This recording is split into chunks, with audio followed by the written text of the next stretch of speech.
Yau zaka gan da idonka ba sai an gaya maka ba. Ni a Mubawem tun da an yi Kajuru 1999 both PDP and APC ba taba samun wannan taro ba.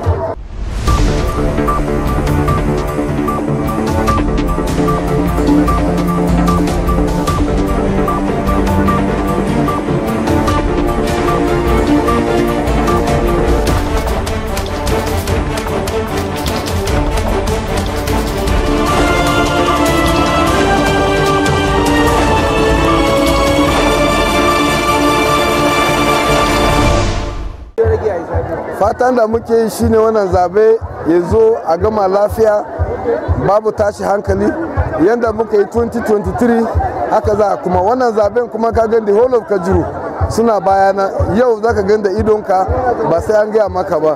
Ni a Mubawem tun da an yi Kajuru 1999 both PDP and APC ba taba samun wannan taro ba.